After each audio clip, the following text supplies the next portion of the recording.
Hey guys, welcome to episode 9 of restoring the iconic Catastrophic Cosmo. Now in this video, we're going to take this outside, out back, and we're going to get the whole shell blasted, hopefully in this video, because it's got a lot to do. It's got the E24 and this video to do, and this car to do, sorry. So we're going to wheel this out back, we're going to get the E24 blasted first, and then we're going to get the Catastrophic Cosmo all blasted and fully stripped. Let's do it, man.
Right, the E24 is in prime spot on the rotisserie again, on the rolling rotisserie this time.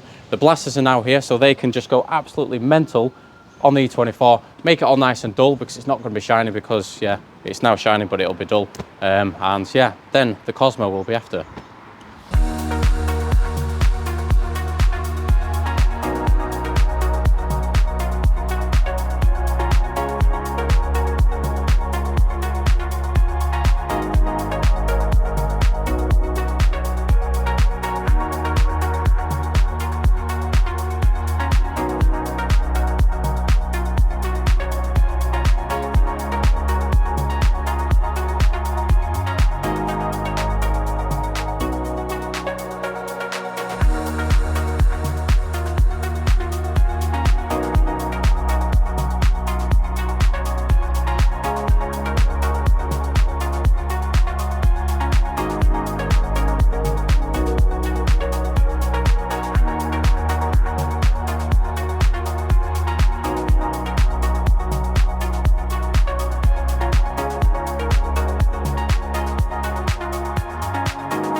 Right, the Cosmo is blasted. The guys did a fantastic job. They've got in all the nooks and crannies and everything. Now, I need to keep rotating this to try and get all of the blast media out of all the little areas in this car. And then I can pop it into the paint booth and get a lick of primer on this because it will probably rust quite quickly. So yeah, I need to do that as soon as, because I've also got Matt's car to sort out today as well. So it's all a big rush.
Right, I've rotated this car, no joke, about 112 times, trying to get everything out of it. I've had the hoover on it, I've had a little bit of a vibration thing on it, I've had the blower thing on it. I'm just trying to get everything out of, you know, all the debris, all the rust. The rust keeps falling, as you can see, all over the floor. So just trying to get everything out of it. Now I'm going to wheel it into the paint booth and get a quick lick of primer on it. It's only literally to prevent it from flash rusting. That's all it's for. It will be taken off again. Just a quick buzz over and then done. Yeah, nice one.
Right, so I've got the Cosmo in the booth. What I'm going to do is I'm going to turn it over, get the floor pan first, and then I'll get the body and the inside as well. So in the words of my Uncle John, who's just gone out the door, it's squirty time.